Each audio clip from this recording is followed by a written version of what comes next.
दोस्तों चलिए आज की वीडियो शुरू करते हैं। दोस्तों वीडियो शुरू करने से पहले मैं आपको एक बात बता दूं कि आपने अभी तक हमारे इस चैनल को सब्सक्राइब नहीं किया हो तो नीचे पर आपको ग्रीन बटन में सब्सक्राइब करके लिखा रहा होगा, इसके ऊपर क्लिक कर लीजिए और साइड में नोटिफिकेशन बेल भी आएगा, उसको भी क्लिक कर लें ताकि आपको मिल सके हमारे अगले वीडियो की नोटिफिकेशन सबसे पहले और आप कुछ नया सीख सके। સૌરાષ્ટ્રની એકમાત્ર સ્કૂલ જ્યાં ટ્રસ્ટી તથા સંચાલકો ડોક્ટર, એન્જિનિયર તથા શિક્ષકો છે એવી Kanabar school of science and commerce. કાર્યક્ષેત્ર ધોરણ 5 થી 10, 11, 12 સાયન્સ એન્ડ કોમર્સ. દીકરાઓ અને દીકરીઓ માટેના ઉજ્જવળ ભવિષ્ય માટે વાલીઓની પહેલી પસંદગી Kanabar school of science and commerce. અહીં છે શ્રેષ્ઠ શિક્ષકો દ્વારા મર્યાદિત સંખ્યામાં વિદ્યાર્થીઓ માટે ભણતર, અલગ અલગ સાયન્સ લેબ, કોમ્પ્યુટર લેબ, દીકરાઓ તથા દીકરીઓ માટે અલગ અલગ હોસ્ટેલ સાથે શુદ્ધ સાત્વિક ભોજનની વ્યવસ્થા, ટ્રાન્સપોર્ટેશનની સુવિધા. જી તેમજ નીટની તૈયારી સ્કૂલમાં જ. તો આથી વિશેષ આપ આપના બાળક માટે શું ઈચ્છો તો આજે જ એડમિશન માટે સંપર્ક કરો. Unit 1 Kanabar school of science and commerce, Khamrod ચોકડી, Junagadh bypass, Junagadh. Unit 2 main post ઓફિસની પાછળ શ્યામ વિદ્યાલય, સરકારી ગોડાઉન પાસે, ગાંધીગ્રામ, જુનાગઢ. નમસ્તે વિદ્યાર્થી મિત્રો, ગયા લેક્ચરની અંદર આપણે લોકોએ બંધની ધ્રુવીયતા વિશે અભ્યાસ કર્યો અને દ્વિધ્રુવીય ચાર્ટ માત્રાની થોડી સમજ મેળવેલી. આજે આપણે દ્વિધ્રુવીય ચાર્ટ માત્રા વિશે વધુ વિગતવાર અભ્યાસ કરીએ. દ્વિધ્રુવીય ચાર્ટ માત્રા અગત્યનો પોઈન્ટ છે. 12મા ધોરણની દૃષ્ટિએ પણ થોડો કામનો પોઈન્ટ છે એટલે આપણે થોડુંક આમાં વધારે ઊંડાણપૂર્વક અભ્યાસ કરશું. એકદમ સહેલો પોઈન્ટ છે. દ્વિધ્રુવીય ચાર્ટ માત્ર તો પહેલા આની સંજ્ઞા જોઈએ. સંજ્ઞા તો ભાઈ મ્યુ. આની વ્યાખ્યા જોઈએ. બહુ સારા ટોપિક છે, જોતા રહીએ. વ્યાખ્યા, આની વ્યાખ્યા આપણે એના સૂત્ર ઉપરથી બનાવીએ. સૂત્ર ઉપરથી વ્યાખ્યા બને એટલે એકદમ સહેલી બને કે ભાઈ સંયોજનમાં રહેલા પરમાણુના સંયોજનમાં રહેલા પરમાણુના બીજભાર, સંયોજનમાં રહેલા પરમાણુના બીજભારની માત્રા, સંયોજનમાં રહેલા પરમાણુના બીજભારની માત્રા અને ધન તથા ઋણ, ધન તથા ઋણ ભારના કેન્દ્રો વચ્ચેના અંતરના, ધન તથા ઋણ ભારના કેન્દ્રો વચ્ચેના અંતરના ગુણાકારને શું કહેવાય તો કે ભાઈ દ્વિધ્રુવીય ચાર્ટ માત્રા. બંધની ધ્રુવીયતા આપણે ભણ્યા હતા એ જ વસ્તુ અહીંયા આવશે. આનું સૂત્ર બનશે mu is equal to Q ગુણા R. Q ગુણા R.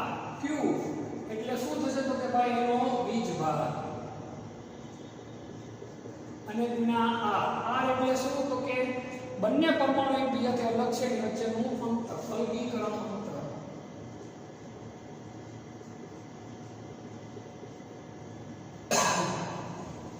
આમાં જો દાખલા તરીકે આપણે HF ની વાત કરીએ, હાઇડ્રોજન અને ફ્લોરાઇડ. આ બંનેના વીજભારની માત્રા, બંનેના વીજભારની માત્રાનો પ્લસ છે અને શું છે માઈનસ. આની માત્રા કેટલી છે અને બંને વચ્ચે ધન અને ઋણ ભારના કેન્દ્રો વચ્ચેનું શું તો કે ભાઈ આ બંનેના સેન્ટર પોઈન્ટનું શું તો કે અંતર. એ બંનેનો ગુણાકાર કરો એટલે તમને લોકોને શું મળી જાય? એની દ્વિધ્રુવીય ચાર્ટ માત્રા મળે છે. શું મળે તમને લોકોને એની તો કે ભાઈ દ્વિધ્રુવીય ચાર્ટ માત્રા મળે છે. દ્વિધ્રુવીય ચાર્ટ માત્રાનો એકમ શું છે તો કે ભાઈ ડીવાય. શું છે? ડીવાય. ડીવાય એની સંજ્ઞા શું છે તો કે દીપક સાહેબનો ડી. શું છે? ડી. કેપિટલ ડી આ રીતે લખો તોય ચાલે, તમે આમ ડી વ્યવસ્થિત રીતે કરો તો કે ખોટું પડશે નહીં. આનો એકમ શું છે? ડી અથવા તો ડીવાય.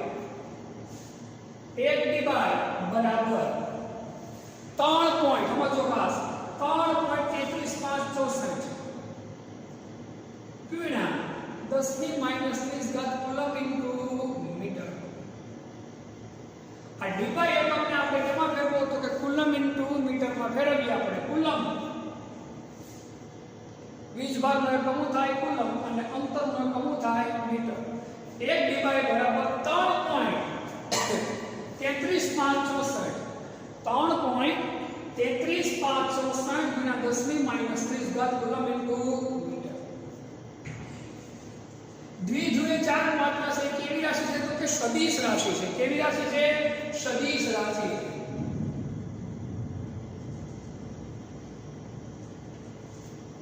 દ્વિધ્રુવીય ચાર્જ માત્રા છે એ કેવી રાશિ છે તો કે ભાઈ સદિશ રાશિ છે કેવી રાશિ સદિશ હવે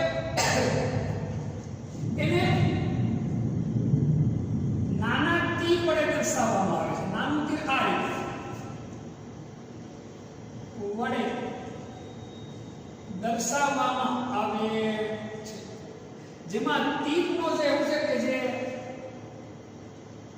મુખ્ય ભાગ છે તીરનો જે આગળનો ભાગ છે ઋણ ધ્રુવ પર તરફ હોય અથવા તો ઋણ વીજભાર ધરાવતા પરમાણુ તરફ હોય અને જે તીરનો જે પાછલો ભાગ છેડો છે ક્યાં પરમાણુ તરફ હોય તો કે ધન વીજભાર ધરાવતા પરમાણુ તરફ કઈ રીતે સમજો આ ઋણ ભાર ધરાવતા પરમાણુ તરફ હોય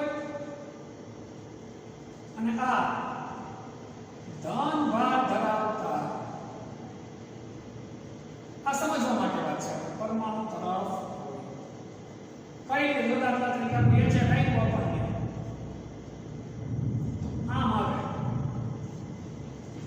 આ રીતે આને દર્શાવવામાં કોને દર્શાવવામાં આવે તો કે ભાઈ દ્વિધ્રુવીય ચાર્જ માત્રાને દર્શાવવામાં આવે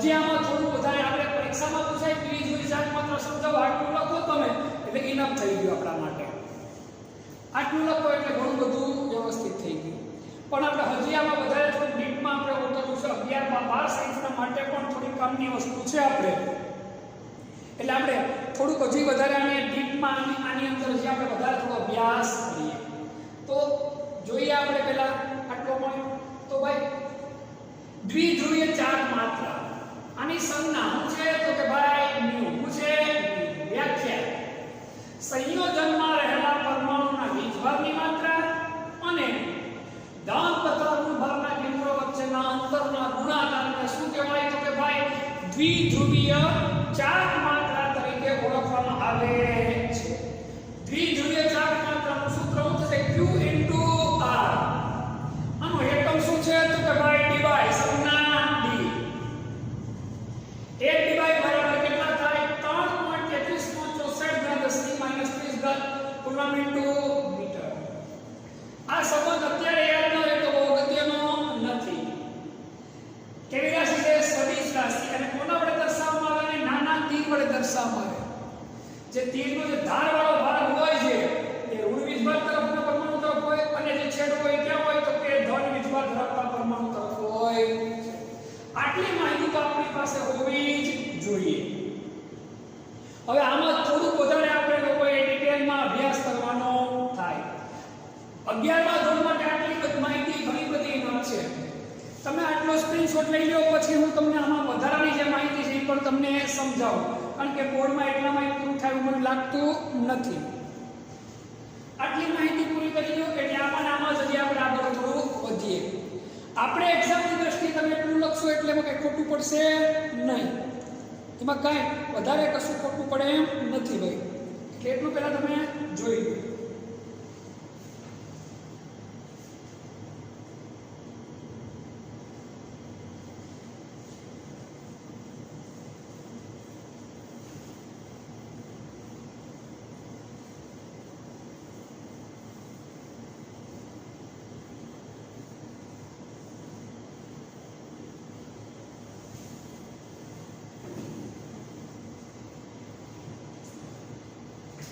બહુપરમાણ્વીય અણુમાં ખાસ યાદ રાખજો બહુપરમાણ્વીય અણુમાં બે કરતા વધારે હોય એવા ખાસ કરીને બહુપરમાણ્વીય અણુમાં અણુની દ્વિધ્રુવીય ચાર્જ માત્રા અણુની દ્વિધ્રુવીય ચાર્જ માત્રા કેવા પરમાણુની વાત કરું બહુપરમાણ્વીય એટલે બે કરતા વધારે ગણીને હાલવાનું બહુપરમાણ્વીય અણુમાં દ્વિધ્રુવીય ચાર માત્રા છે એ જુદા જુદા બંધની દ્વિધ્રુવીય ચાર માત્રાના દ્વિધ્રુવીય ચાર માત્રાનો શું છે તો કે ભાઈ સરવાળો છે. શું છે? સરવાળો છે. દાખલા તરીકે NH આપણે H2O જોઈએ. શું જોઈએ? H2O. Oxygen, hydrogen. આમ થશે તો H2O ની દ્વિધ્રુવીય ચાર માત્રા કેટલી થાય? તો આની દ્વિધ્રુવીય ચાર માત્રા આની દ્વિધ્રુવીય ચાર માત્રા આ ઓક્સિજન અને હાઇડ્રોજન વચ્ચેની દ્વિધ્રુવીય ચાર માત્રા અને આ ઓક્સિજન અને હાઇડ્રોજન વચ્ચેની દ્વિધ્રુવીય ચાર માત્રાના સરવાળા જેટલી થાય. કોઈ એકની લેવાય બંનેનો સરવાળો થાય એટલે આની થાય તો કે દ્વિધ્રુવીય ચાર માત્રા. કારણ શું? કામ જો નિશાની આ બાજુ છે એટલા માટે. જો નિશાની બધી એક જગ્યાએ ભેગી થાય એટલે જો નિશાની એક જગ્યાએ ભેગી ન થાય તો દ્વિધ્રુવીય ચાર માત્રાનો સરવાળો ન થાય. હો બેટા, ઈ પોઈન્ટ હું તમને આગળ સમજાવવાનું છે આના પછી. ખાસ યાદ રાખો, નિશાની ક્યાં જવી જોઈએ? નિશાની જો મધ્યસ્થ આ મધ્યસ્થ પરમાણુ કહેવાય અને આ વસ્તુ ખાસ યાદ રાખવા જેવી છે. 12મા ધોરણ માટે કામની વસ્તુ છે. આ મધ્યસ્થ પરમાણુ તરફ નિશાની છે. જો તમે મધ્યસ્થ પરમાણુ તરફ નિશાની છે સરવાળો થાય. પણ જો મધ્યસ્થ પરમાણુ તરફ નિશાની ન હોય તો સરવાળો થતો નથી. આગળ જ આ પોઈન્ટ પૂરો કરીને પછી હું તમને એ પોઈન્ટ સમજાવવાનો છું. આમાં સૌથી કામનો અગત્યનો પોઈન્ટ એ સાબિત થશે. હવે જો અહીંયા H2O માં દ્વિધ્રુવીય ચાર માત્રાનું મૂલ્ય કેટલું થાય તો 1.85 D. હવે આને તમે કેમાં ફેરવો તો કુલમ ઇન્ટુ મીટરમાં તમારે ફેરવવા હોય આને તો 1.85 ગુણ્યા 3.33.564 ગુણ્યા 10⁻³ ઘાત કુલમ ઇન્ટુ મીટર. તો હું જવાબ થાય તો 6.17 ગુણ્યા 10⁻³ ઘાત કુલમ ઇન્ટુ મીટર. પણ જનરલી આપણે કેમાં લખાય બેટા? ડી એકમમાં જ આપણે દર્શાવવાની આવશે. કુલમ ઇન્ટુ મીટર એકમમાં લગભગ આપણે દર્શાવવામાં આવતી નથી. હવે મેં તમને કીધું જો સરવાળો છે તો સમજો તમે. અહીંયા એક એક્ઝામ્પલ તમને આપું. BeF2 કોનું તો કે ભાઈ BeF2 તો BE બે બાજુ શું છે તો કે હવે ખાસ સમજો. અહીંયા ફ્લોરિનની વિદ્યુત ઊર્જા કેટલી છે? વધુ. આમ થશે વિદ્યુત ચાર્જમાં.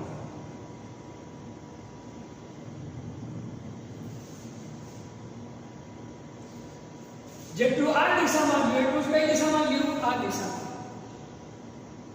બંને બાજુ પરમાણુ કેવા છે? સમાન. ને દ્વિધ્રુવીય ચાર માત્રાનું મૂલ્ય કેવું થઈ જાય તો કે 0. સરવાળો શું થશે તો કે 0. આ બાજુ દાખલા તરીકે 0.50 એટલે આ બાજુ પણ 0.50 છે. બંને એકબીજાના કેવા થયા? વિરોધી. તો સરવાળો કેવો થઈ ગયો? 0. કારણ કે બંને કઈ તરફ ગતિ કરે છે? આ તરફ થાય છે. કઈ બાજુ થાય છે? આ. બંને દિશા એકબીજાની કેવું છે તો કે વિરુદ્ધ છે. કેવી છે? વિરુદ્ધ. જો બંને આ તરફ આવે તો 0 થાય. તેનું મૂલ્ય શું થાય? ઘણું બધું વધી જાય. હવે આનું એક બહુ સરસ એક્ઝામ્પલ છે એ આપણે જોઈ. એ આપણા માટે ઘણું બધું કામનું અગત્યનું છે. NH3 કરતા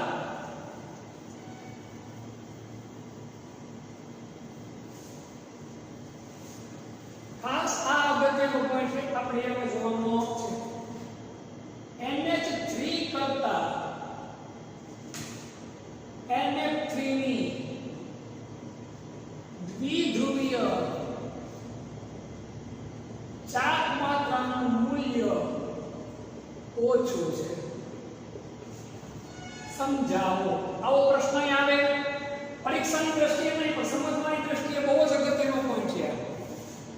મનમાં પ્રશ્ન થાય છે કે કઈ રીતે જોઈએ તો આપણે NH3 લખીએ. પહેલા આ NH3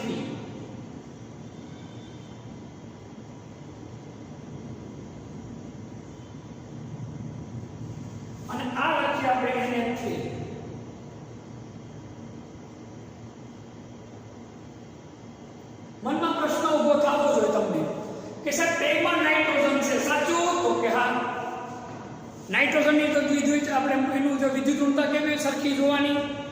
હાઇડ્રોજન કરતા કોની વિદ્યુત ઋણતા વધારે છે? ફ્લોરિનની. કોની? ફ્લોરિનની. ખાસ સમજો, હાઇડ્રોજન કરતા ફ્લોરિનની વિદ્યુત ઋણતા કેવી છે? વધારે. કેવી? વધારે.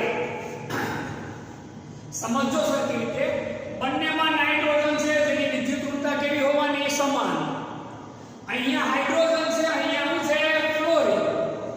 તો આપણને બધાને ખબર છે સૌથી વધુ વિદ્યુત ઋણતા ધરાવતું તત્વ કોણ છે? તો કે ફ્લોરિન. તો આની વિદ્યુત ઋણતા ખરેખર કેવી થવી જોઈએ? વધારે. અને આની વિદ્યુત ચાર્જનું મૂલ્ય કેવું થવું જોઈએ? વધુ. પણ તમે તેમ કે આનું કેવું છે? ઓછું. અને આનું કેવું છે? વધારે. શું કામ? તો બસ આ જ પોઈન્ટ આપણે સમજવાનો છે. અહીંયા થશે શું? જો અહીંયા દ્વિધીય ચાર્જ માત્ર આ દિશામાં ગતિ કરશે, કારણ કે હાઇડ્રોજન કરતા નાઇટ્રોજનની દ્વિધીય ચાર્જ માત્રનું મૂલ્ય કેવું છે? તો કે ભાઈ વધુ. હાઇડ્રોજન કરતા નાઇટ્રોજનની દ્વિધીય ચાર્જ માત્રનું મૂલ્ય કેવું છે? તો કે વધુ છે. કેવું છે? વધુ. એટલે આશરે કેટલું થાય? દ્વિધીય ચાર્જ માત્રનું મૂલ્ય 4.90 ગુણ્યા 10⁻³ કુલમ ઇન્ટુ મીટર. 4.90 ગુણ્યા 10⁻³ કુલમ ઇન્ટુ મીટર. આ છે ડીબાઈમાં તો 1.47 ડીબાઈ. ડીબાઈમાં લખો તો કોઈ પણ ખોટું પડશે નહીં. આ તમે યાદ ન રાખો, ડીબાઈમાં યાદ રાખો તો ખોટું પડે નહીં. કારણ ત્રણેય બાજુની વિદ્યુત ઋણતામાં આપણે શું કર્યો તો કે ભાઈ સરવાળો. શું કર્યો? સરવાળો. એની તુલનાએ અહીંયા આપણે જોઈએ, ક્યાં જોઈએ આપણે? ક્યાં જોઈએ આપણે? અહીંયા એટલે કે ભાઈ NF3 માં. તો NF3 માં શું થાય? વિદ્યુત ઋણતાની દિશા આ થશે.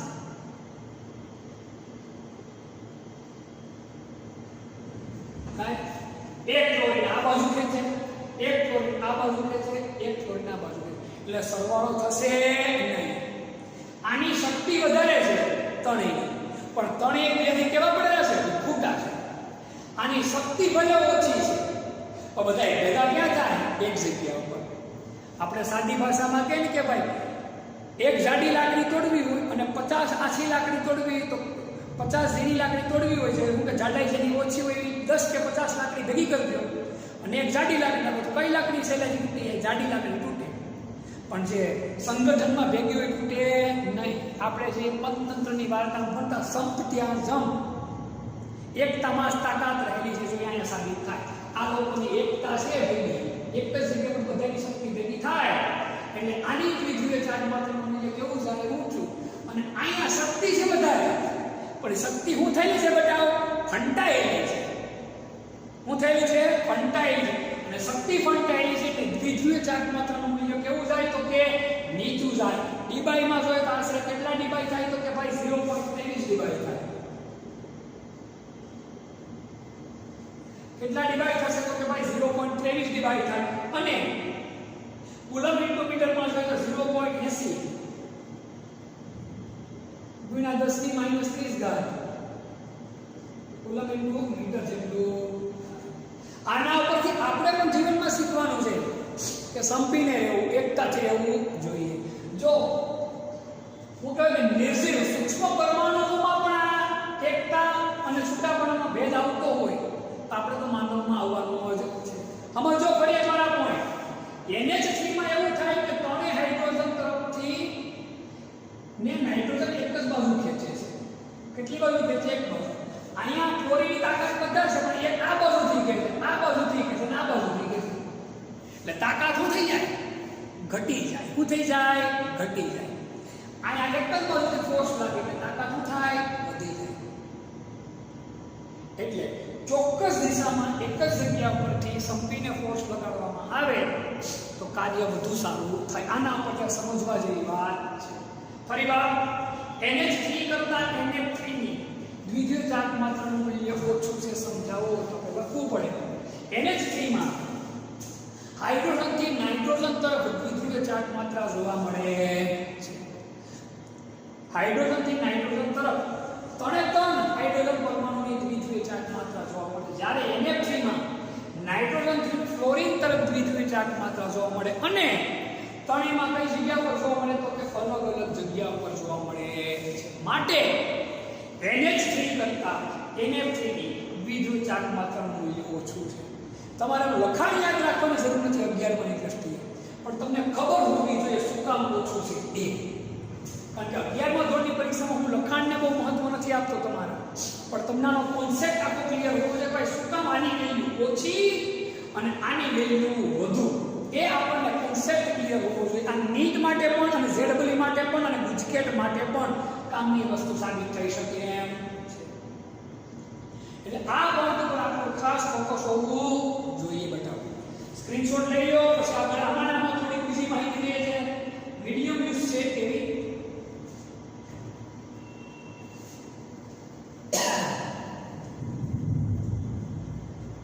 હવે કેટલાક સંયોજનો માટેના દ્વિધ્રુવીય ચાર્જ માત્રાના મૂલ્યો જોઈ લઈએ આપણે. એ જનરલી બધાય આપણે યાદ રાખવાની કોઈ જરૂરિયાત નથી, ચોપડીમાં આપણે આપ્યા છે એ જ મૂલ્યો છે. આપણે એનો થોડોક એવો અભ્યાસ કરી લઈએ.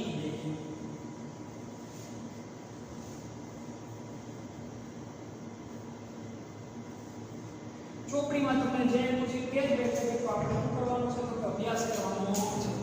અણુ હું તો કે ભાઈ એના ઉદાહરણ,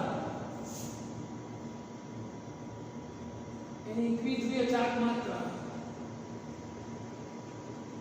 એની દ્વિધ્રુવીય ચાર્જ માત્રાનો એનો આકાર અથવા તો ભૂમિતિ અથવા તો હું તો કે ભાઈ આકાર કેવો હોય એ આપણે જોવાનો છે. પહેલા આપણે AB પ્રકારના જોઈએ. કેવા પ્રકારનો હોય? AB. આ AB નો અર્થ ધન વીજભાર વાળા તમે A ગણો અને ઋણ વીજભાર વાળા તમે શું ગણો? તમે B. બંનેના કેટલા પરમાણુ હોય? એક. કેટલા હોય? એક. તો એને શું કહેવાય? AB. ધન વાળા 2 હોય અને ઋણ વાળા હોય તો A2B. ધન વાળો 1 અને ઋણ વાળા 2 હોય તો હું AB2. યાદ રાખજો, એક ધન વીજભાર ધરાવતું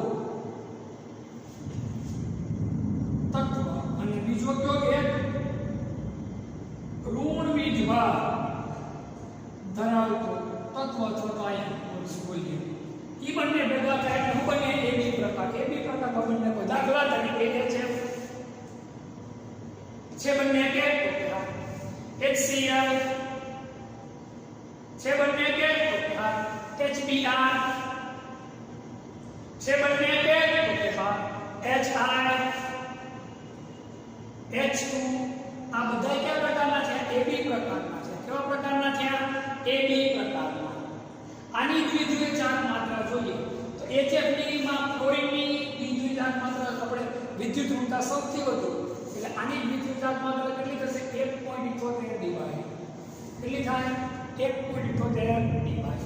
આની કેટલી થશે? HCl ની તો કે ભાઈ 1.07 ડીવાય. કેટલી થશે? 1.07 ડીવાય આની થશે. આની કેટલી થશે તો કે ભાઈ 0.79 ડીવાય. આંકડા યાદ રાખવાની મારી દ્રષ્ટિએ જરૂરિયાત નથી. 12માં આ આંકડા આપણા માટે કાંઈ કામના નથી. આની કેટલી થશે તો કે ભાઈ 0.38 ડીવાય. આ કામની વસ્તુ. H2 બંને શું છે? હાઇડ્રોજન. અને બંનેની વિદ્યુત ઋણતા કેવી થાય? સમાન. આની દ્વિધ્રુવીય ચાર્જ માત્રા કેવી થાય? કેવી થશે? શૂન્ય. અને આ AB પ્રકારના હોય એ બધા જ કેવા હોય? બધાનો આકાર સમાન જ હોય. કેવો હોય? રેખીય. આ ખાસ વાત યાદ રાખજો.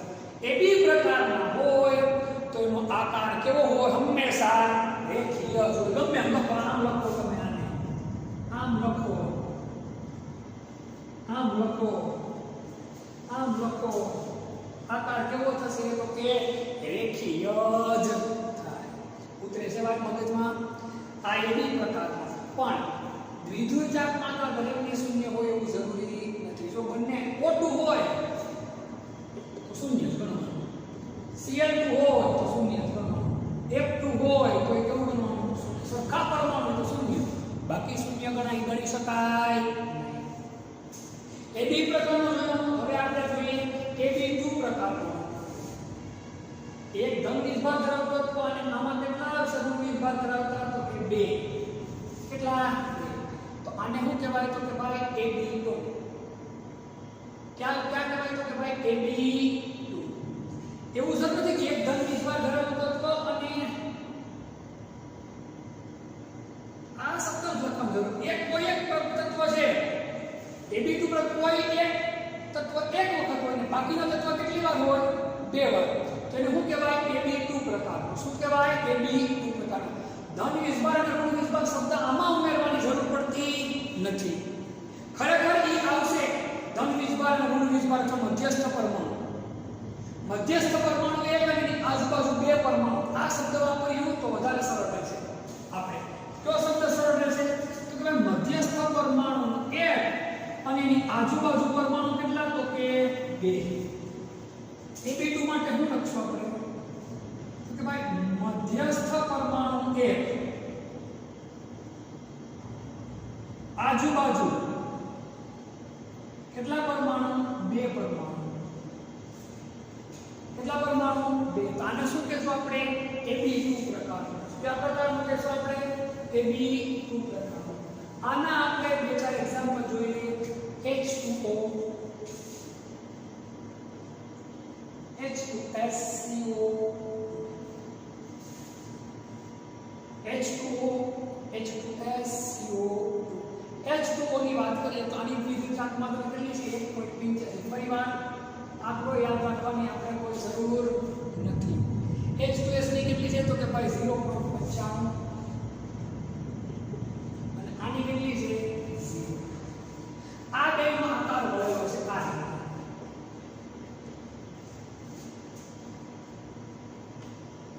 એ આકાર શું કામ વળેલા અને શું કામ ના એ બધી વસ્તુ આના પછીના સિદ્ધાંતથી જ આપણે ભણવાનું ચાલુ થશે પેલો VSEPR સિદ્ધાંત ભણશું આપણે આગળ ત્યારથી આ જ બધી વસ્તુ ધીમે ધીમે શીખવાનું થશે ચેપ્ટર પૂરું થશે એટલે તમને બધી ખબર પડી જશે અને CO2 આનો આકાર કેવો થશે તો કે ભાઈ વળેલો અને આનો આકાર કેવો થાય તો કે રેખીય હોય અને બંને બાજુ સરખા પરમાણુ હોય તો ત્રિજ્યા માત્ર કેવી થઈ જાય શૂન્ય કેવી થઈ જાય રેખીય અને AB2 પ્રકારનો હોય તો સમજી લેવાનું ત્રિજ્યા માત્ર મૂલ્ય કેવું થઈ જાય શૂન્ય કેવું થઈ જાય AB3 પ્રકારનો AB3 પ્રકારનો શું હોય તો કે ભાઈ મધ્યસ્થ પરમાણુ કેટલા હોય તો કે 1 અને આજુબાજુ કેટલા પરમાણુ હોય તો કે 3 કેટલા કેમાં તો કે ભાઈ AB3 માં AB2 હોય તો મધ્યસ્થ પરમાણુ એક આજુબાજુ કેટલા પરમાણુ તો કે 2 AB3 હોય તો મધ્યસ્થ પરમાણુ એક આજુબાજુ કેટલા પરમાણુ તો કે 3 AB4 હોય તો મધ્યસ્થ પરમાણુ એક આજુબાજુ કેટલા પરમાણુ તો કે 4 આમ આપણે યાદ રાખવાનું તો AB3 મધ્યસ્થ પરમાણુ એક આજુબાજુ કેટલા પરમાણુ તો કે 3 પરમાણુ કેટલા 3 એક્ઝામ્પલ આપણે જોઈએ NH3 આની થોડીવાર પહેલા ભણ્યા છે બીજું NF3 ત્રીજું આપણે આની અંદર એક્ઝામ્પલ જોઈએ તો BF3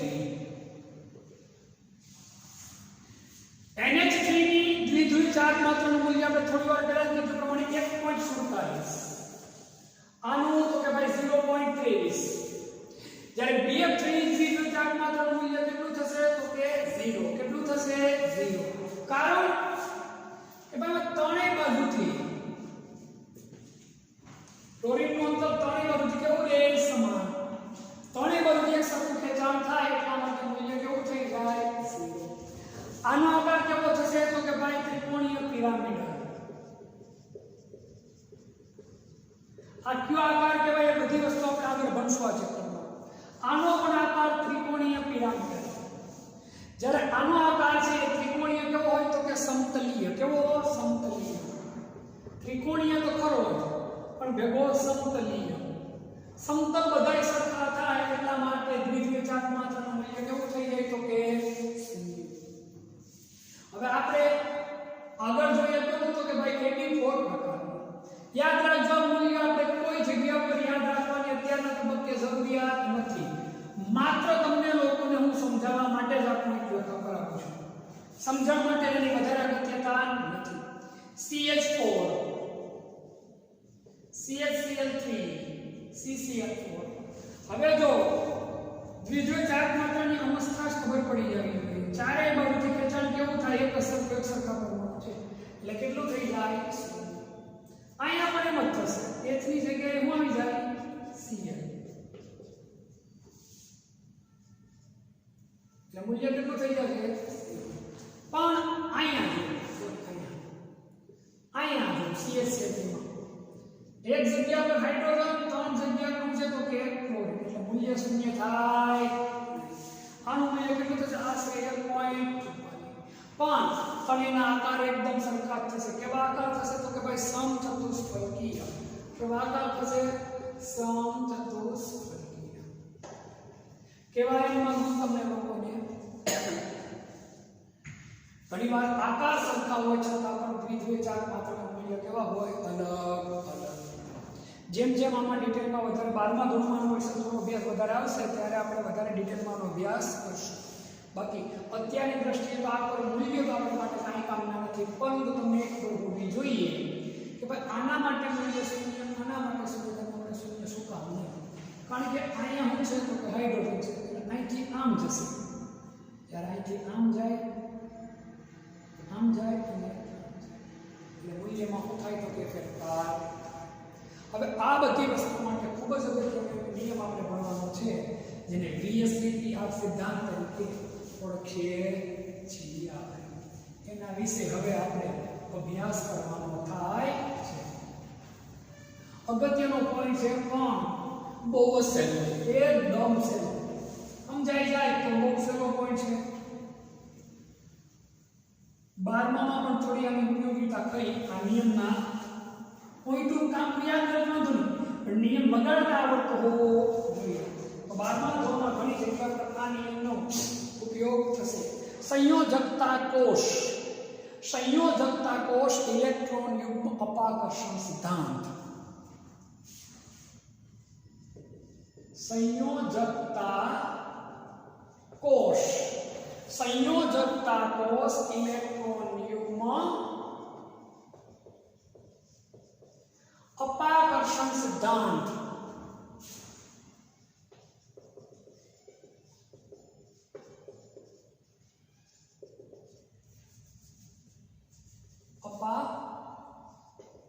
અપાકર્ષણ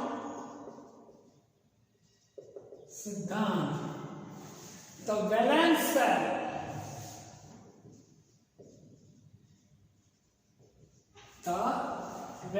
cell electron pair. English નામની વધારે અગત્યતા નથી પણ ખાલી આપણે ખબર હોવું જોઈએ. ઇલેક્ટ્રોન પેર રિપલ્શન થિયરી, જેને ઇંગ્લિશમાં શું કહેવાય? VSEPR.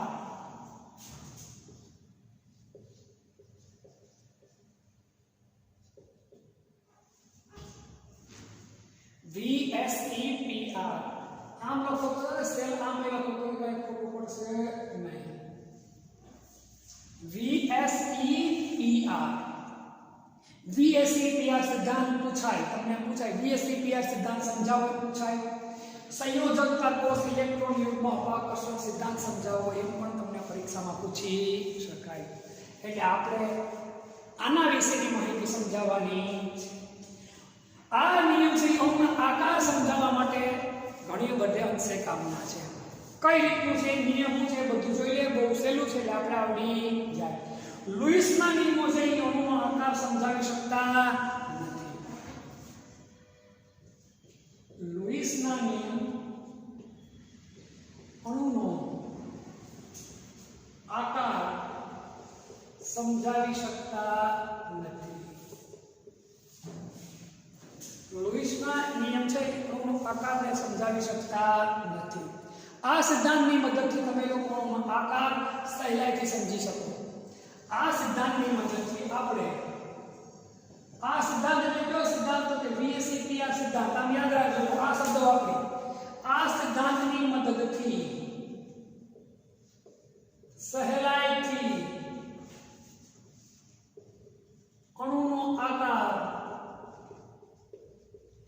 સમજી શકાય છે। આ સિદ્ધાંતની મદદથી સહેલાઈથી આનો આકાર શું કરી શકીએ આપણે તો કે ભાઈ સમજી શકીએ છીએ। ઈસવીસન 1940 માં ઈસવીસન 1940 માં કઈ સાલમાં તો કે ભાઈ 1940 માં સેજ્વિક કોણે તો કે સેજ્વિક અને પોવેલ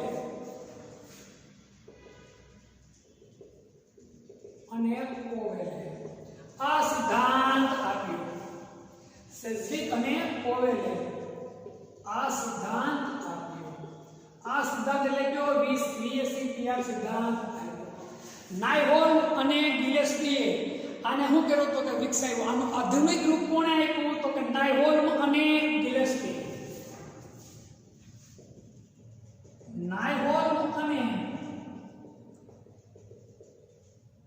ગિલેસ્પીએ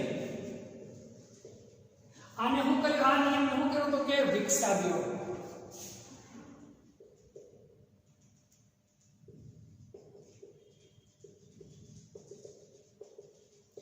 આ નિયમને શું કર્યો તો કે વિકસાવ્યો। હવે VSEPR નિયમ શું છે તો કે અભિધારણાઓ જોઈ લઈએ। VSEPR ની અભિધારણા એટલે શું થઈ ગયો તો કે સિદ્ધાંત। શું થઈ ગયો સિદ્ધાંત। અણુનો આકાર મધ્યસ્થ પરમાણુ સેન્ટરમાં જે પરમાણુ રહેલો હોય એને કયો પરમાણુ કહેવાય તો કે મધ્યસ્થ પરમાણુ। અણુનો આકાર મધ્યસ્થ પરમાણુની આસપાસની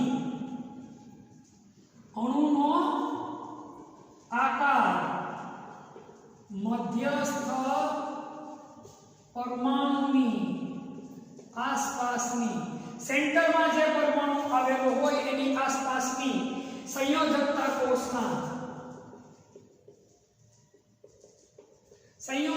કોષના ઇલેક્ટ્રોન સંયોજકતા કક્ષામાં રહેલા ઇલેક્ટ્રોન બંને ઇલેક્ટ્રોન ક્યાં બંને બંધકારક ઇલેક્ટ્રોન અને અબંધકારક ઇલેક્ટ્રોન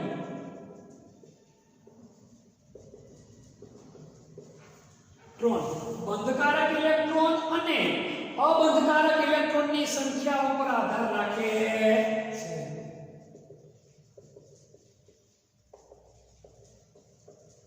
સમજો આખી વાત તમે લોકો। અણુનો આકાર કોઈ પણ અણુનો આકાર હોય મધ્યસ્થ પરમાણુની આસપાસની સંયોજકતા મધ્યસ્થ પરમાણુની આસપાસની સંયોજકતા કોષની મધ્યસ્થ પરમાણુની આસપાસ શબ્દ કાઢ મધ્યસ્થ પરમાણુની સંયોજકતા કોષના ઇલેક્ટ્રોન સંયોજકતા કોષના ઇલેક્ટ્રોન એટલે ક્યાં તો કે છેલ્લી કક્ષાના ઇલેક્ટ્રોનના બે પ્રકારના ઇલેક્ટ્રોન ઉપર આધાર રાખે। બંને પ્રકારના એટલે ક્યાં બંને પ્રકારના તો કે બંધકારક અને અબંધકારક બંને ઉપર આધાર રાખે છે। હવે સંયોજકતા કક્ષા હોય અથવા સંયોજકતા કોષના ઇલેક્ટ્રોન હોય ઈ પછી બંધકારક હોય કે અબંધકારક હોય એની વચ્ચે શું થવાનું છે તો કે અપાકર્ષણ। આ છેલ્લી કક્ષાના ઇલેક્ટ્રોન દાખલા તરીકે નાઇટ્રોજનમાં 5 ઇલેક્ટ્રોન છે તો આની વચ્ચે તો શું થવાનું છે ભાઈ અપાકર્ષણ થશે કારણ કે બધાનો વિસ્ભાર કેવો છે તો કે ઋણ। ખાસ સમજો સંયોજકતા કોષના ઇલેક્ટ્રોન યુગ્મનું અપાકર્ષણ જોવા મળે। અપાકર્ષણ કોના કારણે હોય ના તો કે ઋણ વિસ્ભારી વાદળના કારણે હોય। સંયોજકતા કોષના ઇલેક્ટ્રોન કોના ઇલેક્ટ્રોન તો કે ભાઈ સંયોજકતા કોષના ઇલેક્ટ્રોન યુગ્મ અપાકર્ષણ અનુભવે।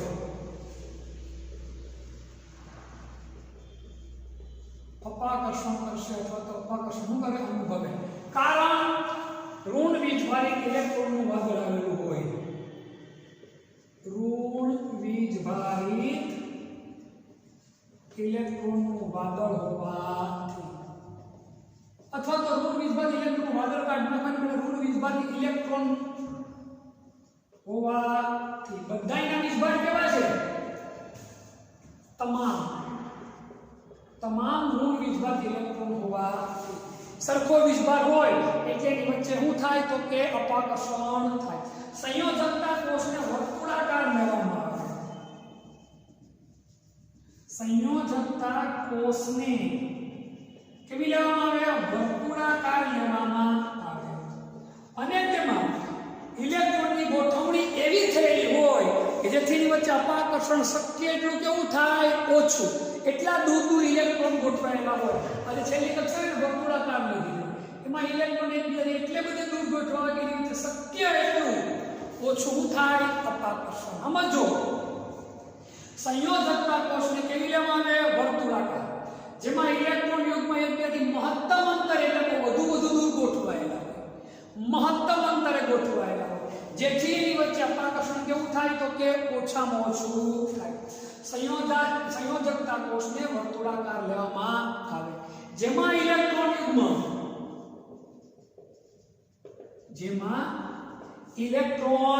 યુગ્મ એકબીજાથી મહત્તમ અંતરે ગોઠવાયેલા હોય. મહત્તમ એટલે વધુમાં વધુ,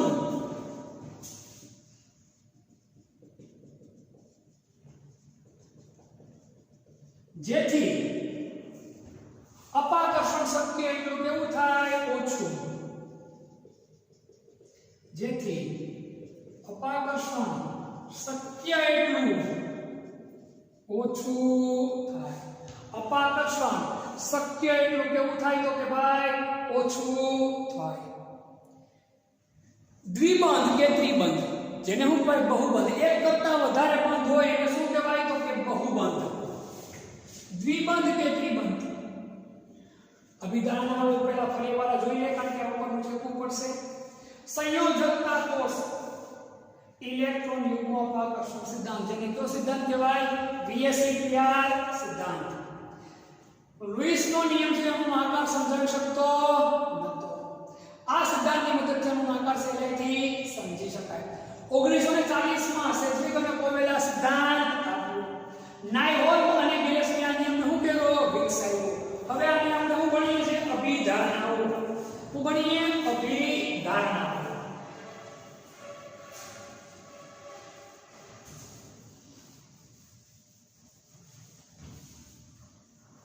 VSEPR સિદ્ધાંતની અભિધારણાઓ.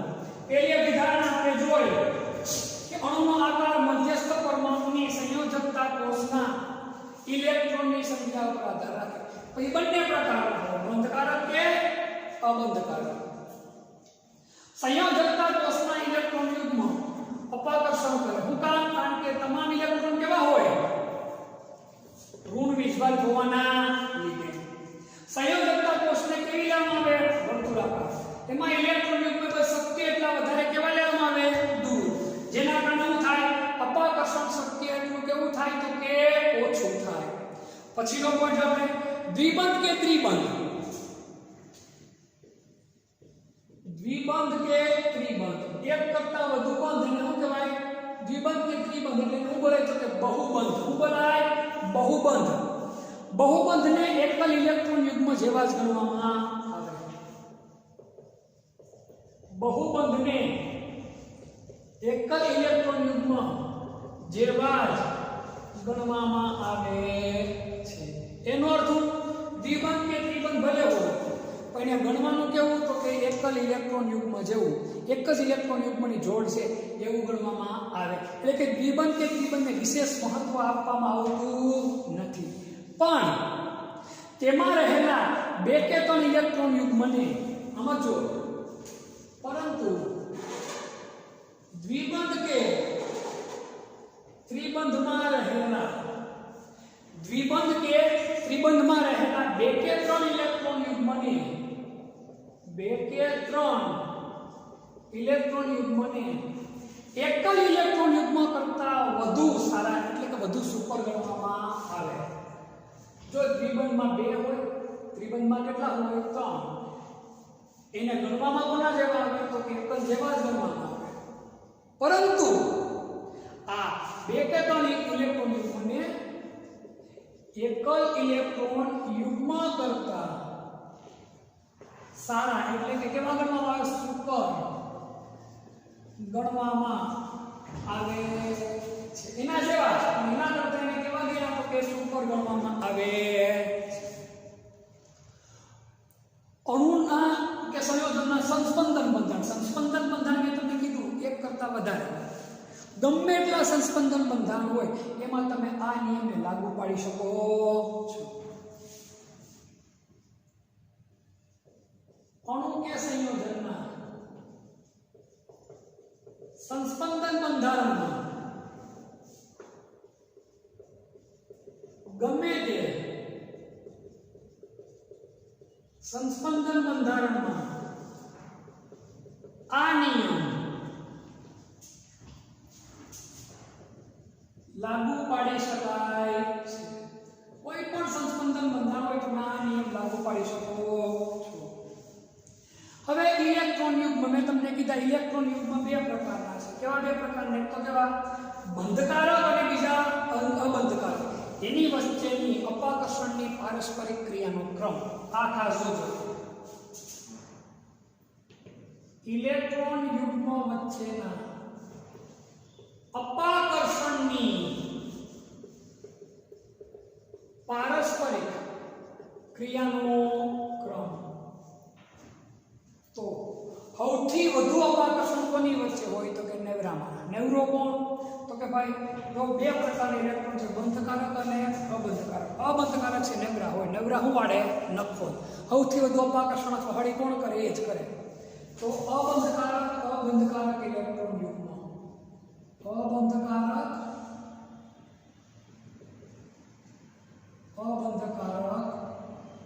ઇલેક્ટ્રોન યુગ્મ એને શું કહેવાય? તો કે LPLP, lone pair lone pair. એના કરતા ઓછું અપાકર્ષણ કોની વચ્ચે હોય તો કે અબંધકારક બંધકારક ઇલેક્ટ્રોન યુગ્મ વચ્ચે. અબંધકારક બંધકારક ઇલેક્ટ્રોન યુગ્મ. અબંધકારક LP અને બંધકારક એટલે બોન્ડ પેર. શું કહેવાય? બોન્ડ પેર. એના કરતા ઓછું અપાકર્ષણ કોની વચ્ચે હોય? કામમાં વ્યસ્ત હોય, એની પાસે ટાઈમ હોય ને બંધકારક ઇલેક્ટ્રોન યુગ્મ.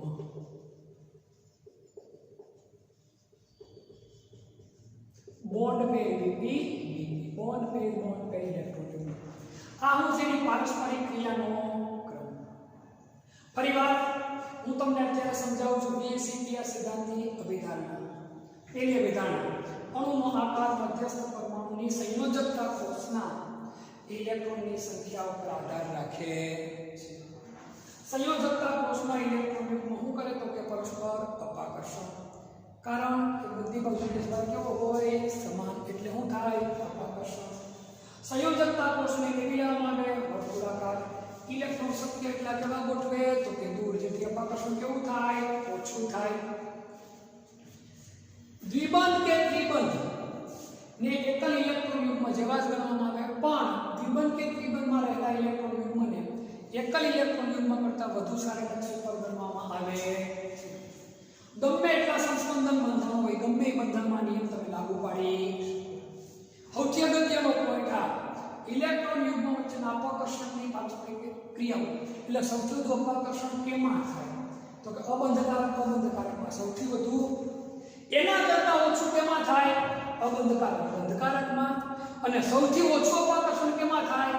બંધકારક ઇલેક્ટ્રોન યુગ્મમાં સૌથી ઓછું અપાકર્ષણ થાય છે. અબંધકારક ઇલેક્ટ્રોન યુગ્મમાં અપાકર્ષણ વધુ થાય એના કારણે જગ્યા કેવી રોકે તો કે વધારે રોકે છે. અબંધકારક ઇલેક્ટ્રોન યુગ્મ બંધકારક ઇલેક્ટ્રોન યુગ્મ કરતા જગ્યા વધુ રોકે છે. અબંધકારક ઇલેક્ટ્રોન યુગ્મ બંધકારક ઇલેક્ટ્રોન યુગ્મ કરતા જગ્યા વધુ રોકે છે. જેના કારણે શું થાય કે જેના કારણે અણુનો આકાર અને બંધ કોણમાં શું જોવા મળે તો કે વિચલન. જેથી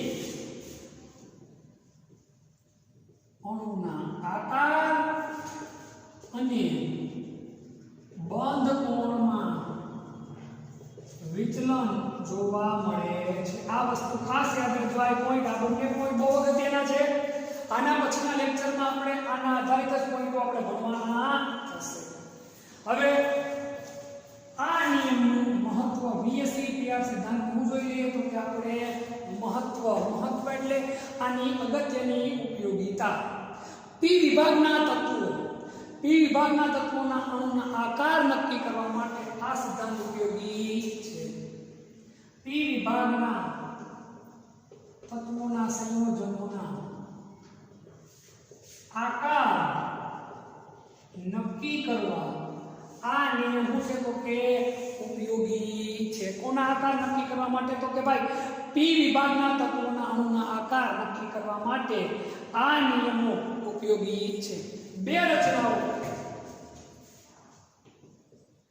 રચના વચ્ચે ઊર્જાનો તફાવત નહિવત હોય એટલે એકદમ ઓછો હોય ત્યારે બે રચના અથવા તો બે સંયોજનો વચ્ચે બે અલગ અલગ સંયોજનો છે પણ એ વચ્ચે ઊર્જાનો તફાવત કેવો છે? નહિવત. કેવો છે તો કે નહિવત. ત્યારે ખૂબ જ ચોકસાઈથી આકાર નક્કી કરવા માટે